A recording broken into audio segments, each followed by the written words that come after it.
Students, very good morning to all of you. Myself Ranjita Misra. I will teach you class 5th science chapter 11 Moon and Artificial Satellite यानी चंद्रमा और कृत्रिम उपग्रह. Moon is also a natural satellite. Moon भी एक कृत्रिम उपग्रह होता है. Okay, so let's we start my today's class. That is moon. The moon is the brightest object in the night sky. Moon रात में, चंद्रमा रात में चमकने वाली सबसे चमकदार वस्तु होती है आकाश में. It has no light of its own. इसकी अपनी प्रकाश नहीं होती है. How does it shine at night? तब यह रात में कैसे चमकता है, कैसे दिखता है? The moon shine at night because it reflects the sunlight. Moon सूर्य की रोशनी की वजह से हमें रात में चमकता हुआ दिखाई देता है. Okay, since the moon is nearer to the earth it appear to be bigger than the star. क्योंकि मून अर्थ के नज़दीक है इसलिए सभी तारों से यह बड़ा लगता है. But actually the stars and the planet much bigger than the moon. मगर असल में जो स्टार्स और प्लैनेट होते हैं वह मून से बहुत अधिक बड़े हैं. The moon is the earth's only natural satellite. Moon के अर्थ का पृथ्वी का एक प्राकृतिक उपग्रह है. It revolve around the earth. यह पृथ्वी के चारों तरफ चक्कर लगाता है. It takes 27 days and 8 hours to complete one revolution. यह अपना एक चक्कर कंप्लीट करने में 27 days और 8 hours लेता है. Okay, surface of moon. Moon की सतह कैसी होती है, चांद की सतह कैसी होती है? The surface of the moon is rough, uneven and covered with dark grey dust. Moon की सतह रफ, अनइवन यानी उबड़ खाबड़ और डार्क ग्रे डस्ट से ढकी हुई है. The moon is made up of mountains and crater. Moon पर्वतों और बहुत सारे गड्ढों से बना हुआ है. Due to this the surface of the moon appear to consist of bright and dark patches. इस वजह से मून का सरफेस जो होता है वह क्या होता है, ब्राइट और डार्क, उस पर धब्बे दिखाई देते हैं. ओके, क्रेटर्स क्या होते हैं? तो craters are saucer shaped holes. Crater जो होते हैं एक तस्तरी नुमा क्या होता है, स्ट्रक्चर होता है, गड्ढा होता है, होल्स होता है, जिसे हम क्रेटर कहते हैं. Okay, there is no life on the moon. Moon पर कोई जीवन नहीं है. Okay, there is no atmosphere surrounding the moon. क्योंकि मून के चारों तरफ वायुमंडल नहीं है इसलिए मून पर लाइफ पॉसिबल नहीं है. So there is no wind, rain and cloud on the moon surface.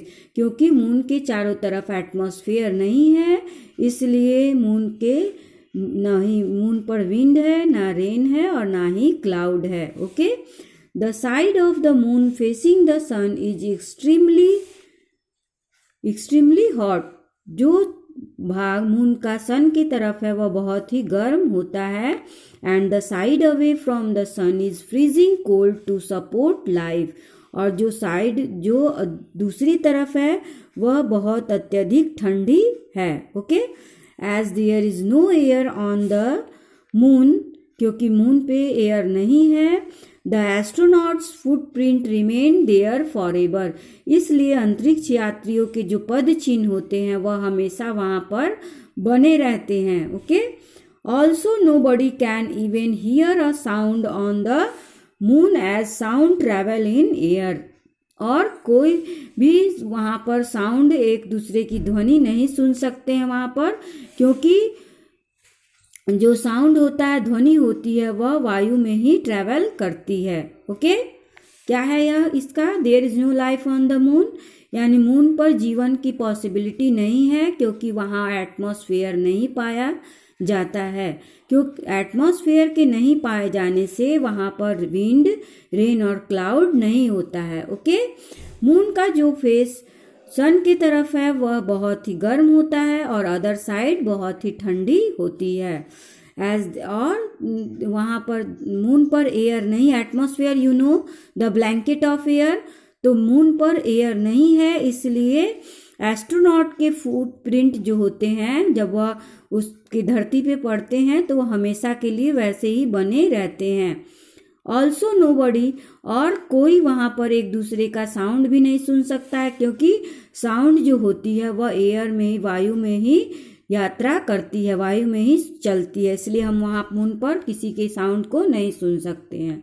Okay, then gravity of the moon, you know gravity बेटा, ग्रेविटी मीन्स गुरुत्वाकर्षण बल, एक ऐसा बल जो वस्तुओं को अपनी तरफ खींचती है, ओके, जो हमारी पृथ्वी में है। तो gravity of the moon, moon में कैसी ग्रेविटी है? The earth pull everything towards itself with the force of gravity, पृथ्वी अपनी तरफ वस्तुओं को खींचती है क्योंकि उसके में गुरुत्वाकर्षण बल होता है। This force of gravity is also present on the moon, यह जो गुरुत्वाकर्षण बल होता है वह मून में भी, चंद्रमा पर भी पाया जाता है। The gravity on the moon is 1/6 of the gravity on the earth, moon पर ग्रेविटी पृथ्वी की ग्रेविटी का 1/6 है। Okay, phases of the moon, moon की अवस्थाएं, okay, every night the moon appear to change its shape, हम देखते हैं कि हमेशा मून का शेप बदलता रहता है।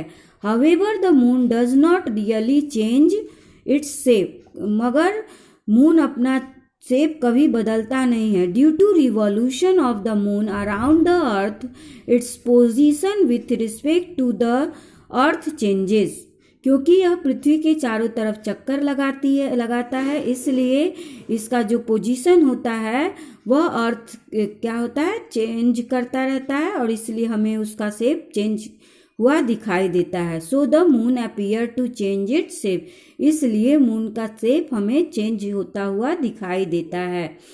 The day to day change in the shape of the moon as seen from the earth are called phases of moon, moon का day to day shape change करना जो पृथ्वी से हमें दिखाई देता है वह क्या होता है, फेजेज ऑफ मून होता है, यानी मून की अवस्थाएं होती हैं, चरण होती हैं। ओके, तो आपने समझा कि फेजेज ऑफ मून क्या है।